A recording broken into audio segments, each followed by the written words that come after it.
Au nom du Père, et du Fils, et du Saint-Esprit. Amen. Mon Seigneur et mon Dieu, je crois de tout mon cœur que tu es ici, que tu me vois, que tu m'entends. Je t'aime, je t'adore, je te demande pardon, je veux prier. Mais surtout, te laisser prier en moi. Glisse dans mon cœur tes paroles et tes silences. Marie, ma Mère Immaculée, Saint Joseph et mon ange gardien, accompagne-moi toujours en chemin. Un jeune ingénieur, marié, expliquait sa difficulté à un moment donné dans son couple à s'entendre avec son épouse. Et lui-même en donnait la raison avec assez d'ironie. Je suis tout le temps en concurrence avec ma femme.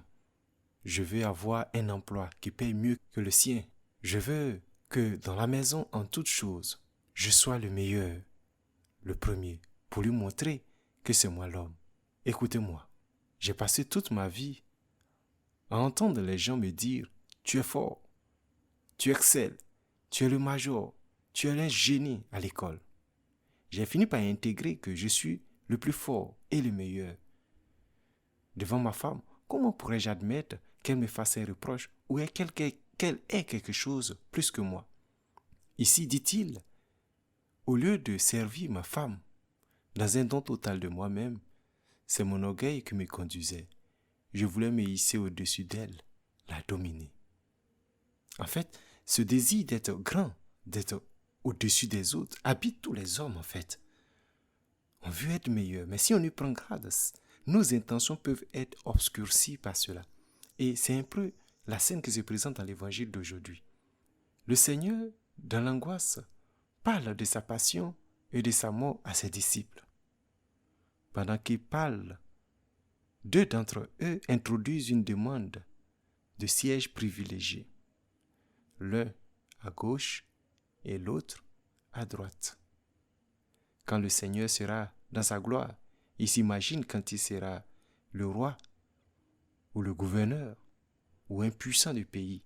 Alors, il faut qu'ils aient les places les meilleures. Premier ministre, chef de gouvernement, j'en passe. Un rêve de grandeur. Et c'est cela qui préoccupe les apôtres. Ainsi, ils se proposent d'occuper les places d'honneur auprès du Maître dans sa gloire. Ces demandes éveillent la jalousie des autres qui, en fait, convoitaient les mêmes places.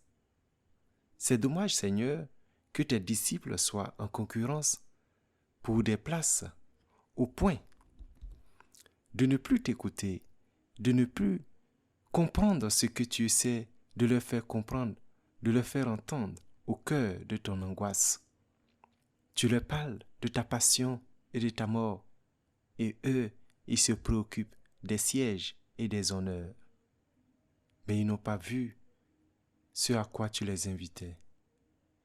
Et Seigneur, nous, tes disciples d'aujourd'hui, il nous arrive de faire la mauvaise concurrence et de ne pas t'entendre quand tu nous parles et nous invites aux choses de l'éternité.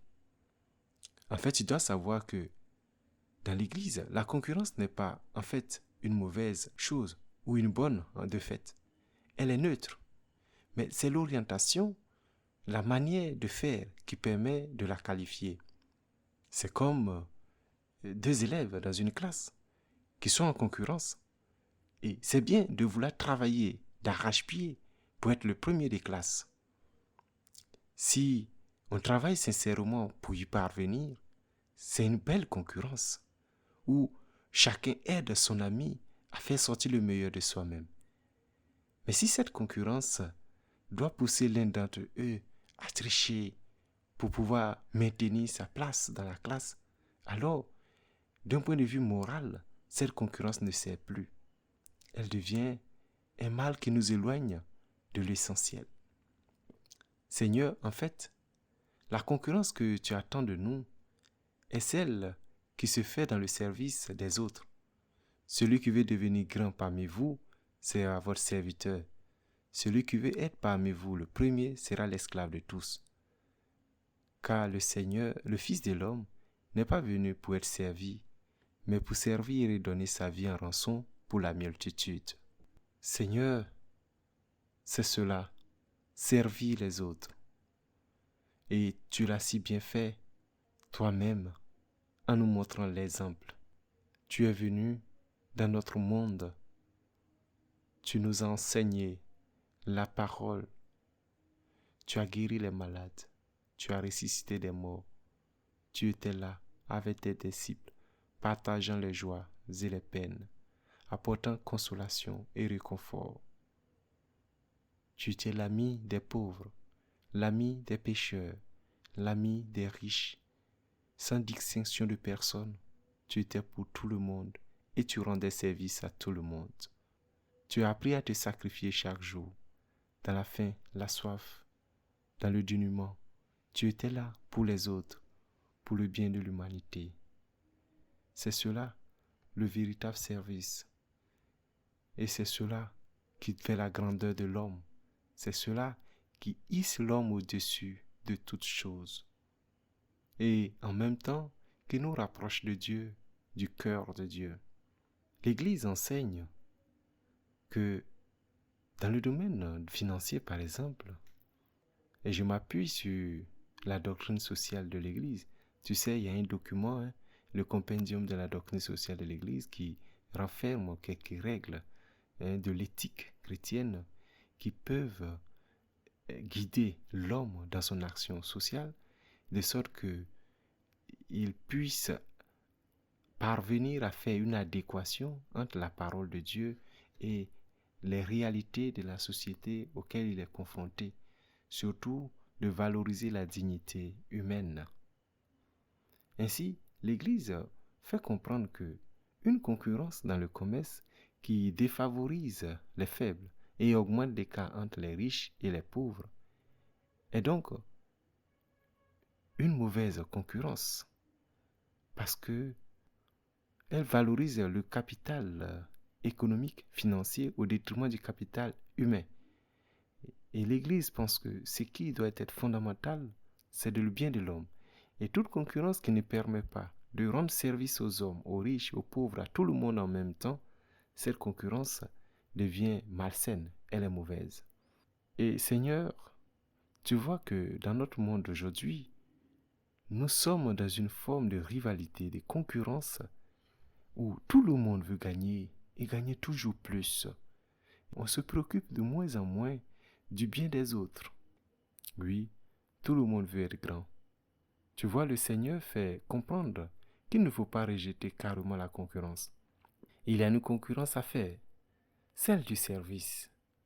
On doit rivaliser dans le service, et le service bien fait, avec l'intention sincère d'aider les autres à trouver du bonheur. C'est bien cela que le Seigneur a fait. Ce qui fait sa grandeur aujourd'hui dans le monde, c'est la grandeur du service qu'il a rendu à l'humanité en le libérant du poids du péché par son sacrifice. Il a rendu service à chacun d'entre nous. Il a voulu notre bien.